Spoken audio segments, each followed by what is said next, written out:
ವ್ಯಾಖ್ಯಾನ ಮಾಡಿ ಅಂತ ಕೇಳಿದ್ರೆ ಈ ಅಧಿಸೂಚನೆಯನ್ನ ನೋಡ್ತಾ ಇದ್ರೆ ವ್ಯಾಖ್ಯಾನ ಮಾಡೋದಕ್ಕೂ ಮನಸ್ಸು ಬರ್ತಾ ಇಲ್ಲ. ಸೊ ಇವತ್ತಿನ ವಿಸ್ತೃತ ಚರ್ಚಾ ಕಾರ್ಯಕ್ರಮದಲ್ಲಿ ಭಾಗಿಯಾಗಿದ್ದಾರೆ ಎಕ್ಸ್ಪರ್ಟ್ಗಳು. ಈ ಚರ್ಚಾ ಕಾರ್ಯಕ್ರಮದಲ್ಲಿ ಮಾಗಿ ಉಮೇಶ್ ಸಾಮಾಜಿಕ ಕಾರ್ಯಕರ್ತರು ಜಾಯ್ನ್ ಆಗಿದ್ದಾರೆ. ಸರ್, ಆತ್ಮೀಯವಾದ ಸ್ವಾಗತ, ನಮಸ್ಕಾರ. ಅದೇ ರೀತಿ ವಕೀಲರು ರಶ್ಮಿ ಕೂಡ ಈ ಕಾರ್ಯಕ್ರಮದಲ್ಲಿ ಭಾಗಿಯಾಗಿದ್ದಾರೆ, ತಮಗೂ ಕೂಡ ಆತ್ಮೀಯವಾದಂತಹ ಸ್ವಾಗತ. ನಾನು ಪ್ರಥಮವಾಗಿ ಮಾಗಿ ಉಮೇಶ್ ಜೊತೆ ಹೋಗ್ತೀನಿ. ಸರ್, ಗ್ರೇಟರ್ ಬೆಂಗಳೂರು ಎಲೆಕ್ಷನ್ಗೆ ಇನ್ನೇನು ಕೆಲವೇ ದಿನಗಳು ಮಾತ್ರ ಇರೋದು. ಇಂತಹ ಸಂದರ್ಭದಲ್ಲಿ ಒಂದು ಪ್ರಬುದ್ಧ ಸರ್ಕಾರ ಹೊರಡಿಸಬೇಕಾಗಿರುವ ನೋಟಿಫಿಕೇಶನ್ ಏನಾಯ್ತು? ಪ್ರಥಮವಾಗಿ ಇರಬೇಕು ಅಂದ್ರೆ ಒಂದು ನಾಚಿಕೆಗೇಡಿನ ಸಂಗತಿಯಾಗಿದೆ. ಏನಕ್ಕೆ ಅಂತ ಹೇಳಿದ್ರೆ BBMPಯಿಂದ ಗ್ರೇಟರ್ ಬೆಂಗಳೂರು ಮಾಡಿದ್ರು. ಗ್ರೇಟರ್ ಬೆಂಗಳೂರಿನಲ್ಲಿ 5 ಪಾಲಿಕೆಗಳು ಬಂತು, east, west, north, south, central ಅಂತೇಳಿ.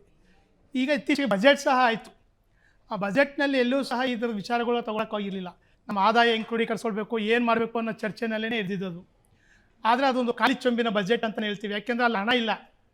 BBMPನಲ್ಲೇ ಅವತ್ತು ಹಣದ ಕೊರತೆ ಇತ್ತು, ಸಿಬ್ಬಂದಿಗಳಿಗೆ ಸಂಬಳ ಕೊಡೋಕ್ಕಾಗ್ತಾ ಇರಲಿಲ್ಲ. ಈ ಸಂದರ್ಭದಲ್ಲಿ 5 ಪಾಲಿಕೆಗಳಾಗಿದೆ. 5 ಪಾಲಿಕೆಗಳಲ್ಲಿ ಇರುವಂಥದ್ದು ಇವಾಗ ಸಿಬ್ಬಂದಿಗಳು ಹೆಚ್ಚಾಗ್ತಾ ಇದ್ದಾರೆ. ಈ ಸಿಬ್ಬಂದಿಗಳ ಹೆಚ್ಚಾದಾಗ ಅವ್ರಿಗೆ ಸಂಬಳದ ಒಂದು ಆದಾಯದ ಕೊರತೆಗಳಾಗುತ್ತೆ ಅನ್ನೋ ಕಾರಣನೇ ಈ ಒಂದು ಸರ್ಕಾರ ಈ ಒಂದು ನೆಪ ಎಲ್ಲಿಂದ ದುಡ್ಡು ತೆಗಿಬೋದು, ಈ ಥರ ತೆಗಿಬೋದು ಅಂತ ಈ ಬಿಲ್ಡರ್ಗಳ ಜೊತೆ ಶಾಮೀಲಾದರು. 5% ಏನು 5% ಯಾವ ಕಟ್ಟಡಗಳಲ್ಲಿ ವೈಲೇಷನ್ಸ್ ಇತ್ತು ಅದಕ್ಕಾಗಂಥ ದಂಡಗಳಿತ್ತು. 15% ಮಾಡಿದ್ರು. ಸೆಟ್ ಬ್ಯಾಕ್ ಬೇಡವೇ ಬೇಡ ಅಂದರು. ಎಲ್ಲರೂ ಒಂದು ಅಪಾರ್ಟ್ಮೆಂಟ್ಸ್ಗಳು ಆಗಬೇಕು ಅಂದರೆ ಸುತ್ತಲೂ ಟೌನ್ ಪ್ಲಾನಿಂಗ್ ಅಥಾರಿಟಿನಲ್ಲಿ ಬರ್ತಾ ಇದ್ದು ರೂಲ್ಸ್ ಏನು ಅಂತಂದರೆ 5 ಮೀಟ್ರ್ ಜಾಗಗಳು ಬಿಡಬೇಕು, ಒಂದು ವಾಹನ ಸಲೀಸಾಗಿ ಬರಬೇಕು, ಫೈರ್ ಇನ್ಸಿಡೆಂಟ್ ಆಗಲಿ ಹೆಚ್ಚು ಕಮ್ಮಿ ಆಂಬುಲೆನ್ಸ್ ಬರಲಿ ಅಂದ್ರೂ 5 ಮೀಟ್ರ್ ಆರಾಮ ಬರಬೇಕು ಒಳಕ್ಕೆ.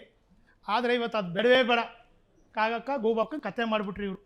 ಏನು ಇವ್ರ ಉದ್ದೇಶ ಇಲ್ಲಿ? ಯಾವನ ಹೆಂಗಾರು ಕಟ್ಕೊಳ್ಳಿ, ನಮಗೆ ದುಡ್ಡು ಬಂದುಬಿಡಬೇಕು, 3 ಜನಕ್ಕೆ ಲಾಭ ಆಗುತ್ತೆ, ಮೇಯ್ನ್ ಬಿಲ್ಡರ್ ಆಗೋಗ್ಬಿಡುತ್ತೆ. ಅವನಿಗೆ ಜಾಗಗಳು ಉಳ್ಕೊಂಡ್ರೆ ಅವನಿಗೊಂದು ಆದಾಯ ಜಾಸ್ತಿ ಆಗ್ತದೆ.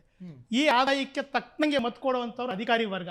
ಅಧಿಕಾರ ವರ್ಗಕ್ಕೂ ಮೊದಲೇ ಲಂಚ, ಇದು ಸ್ಪೆಷಲ್ ಆಗಿ ತಗೊಳ್ಳೋಂಥ ಒಂದು ಕಾರಣಗಳು ಸಿಗುತ್ತೆ. 3ನೇ ನಮ್ಮ ರಾಜಕಾರಣಿಗಳಿಗೆ. ಈ ಮಲ್ಟಿ ಬಿಲ್ಡರ್ಸ್ಗಳು ಏನಿದ್ರು ಒಂದು ರಾಜಕಾರಣಿಗಳು ತೆಕ್ಕೆನಲ್ಲಿ ಇದ್ದೇ ಇರ್ತಾರೆ. Very interesting. 100% ಅವ್ರು ಇನ್ಶಿಯಲ್ ಆಯಿತು ಅಂತಂದ್ರೆ ಮುಗಿತಲ್ ಕತೆ. ಅದಕ್ಕೆ ಇವರು ಬಹಳ ಚಾಣಾಕ್ಷತನದಲ್ಲೇ ಹೋಗ್ತಾರೆ. ರಂಗೋಲಿ ಕೆಳಗೆ, ಚಾಪೆ ಕೆಳಗೆ ಅಂತಾರಲ್ಲ, ಆ ರೀತಿಲಿ ಹೋಗಿ ಯಾವುದೇ ರೀತಿಯಾದಂಥ ಒಬ್ಬ ಹೋರಾಟಗಾರ ನಡೆಸೋದಕ್ಕೆ ಪ್ರಶ್ನೆ ಮಾಡಬಾರ್ದು. ಆ ರೀತಿ ವ್ಯವಸ್ಥಿತವಾಗಿ ಒಂದು ಚೌಕಟ್ಟು ಹಾಕ್ಬಿಟ್ಟು ದುಡ್ಡು ಮಾಡ್ಕೊಳ್ತಾರೆ. ಈ ಲಾಭದ ಉದ್ದೇಶದಿಂದನೇ ಈ ದಾರಿ ತಂದಿದ್ದಾರೆ. ಇನ್ನು 30 ದಿವಸ ನಾವು ಹೇಳ್ದಂಗೆ ಬಜೆಟ್ ಆಗಿದೆ, ವೋಟರ್ಸ್ ಲಿಸ್ಟ್ ಮುಗಿದಿದೆ, ಮೀಸಲಾತಿಗಳಾಗೋಗಿದೆ, ವಾರ್ಡ್ ವಿಂಗಡಣೆಗಳಾಗೋಗಿದೆ. ಸುಪ್ರೀಂ ಕೋರ್ಟ್ ಆದೇಶದ ಪ್ರಕಾರದಲ್ಲಿ ಚುನಾವಣೆ ನಡೀಬೇಕು. ಇನ್ನೊಂದು ಪ್ರಕಾರದಲ್ಲಿ ಸುಪ್ರೀಂ ಕೋರ್ಟ್ ಸಹ ಅಕ್ರಮ ಕಟ್ಟಡದ ಬಗ್ಗೆ ಕಟ್ಟಿಟ್ಟಾದಂಥ ಆದೇಶ ಹೊರಡಿಸಿತ್ತು. ಹಾಗಾಗಿ ಎಲ್ಲ ಕಡೆ ಆಲ್ರೆಡಿ ಡೆಮೊಲೇಷನ್ಸ್ ಮಾಡಕ್ಕೆ ಸ್ಟಾರ್ಟ್ ಮಾಡಿದರು. ಮಹದೇವಪುರ ವಲಯದಲ್ಲ ನಾವು ನೋಡಿದ್ದೀವಿ. ಆದರೆ ಇತ್ತೀಚೆಗೆ ಇವತ್ತು ಇವರು ಏನು ಅಧಿಸೂಚನೆಗಳು ಹೊರಡಿಸಿದ್ದಾರೆ, ಅವ್ರಿಗೇನೋ ಹೇಳ್ತಾರಲ್ಲ, ಲಡ್ಡು ಬಂದು ಬಾಯಿಗೆ ಬಿತ್ತು ಅಂದಂಗೆ ಈ 3 ಜನಕ್ಕೆ ಬಿತ್ತು. ಅಕ್ರಮ ಸಕ್ರಮ ಜೋಬು ತುಂಬುತ್ತೆ, ಖಜಾನೆ ತುಂಬುತ್ತೆ ಇವ್ರಿಗೆ.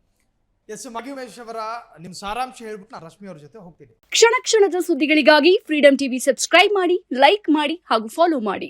ಹೊಸ ಸುದ್ದಿಗಳ ನೋಟಿಫಿಕೇಶನ್ಗಾಗಿ ಬೆಲ್ ಐಕಾನ್ ಮೇಲೆ ಕ್ಲಿಕ್ ಮಾಡಿ.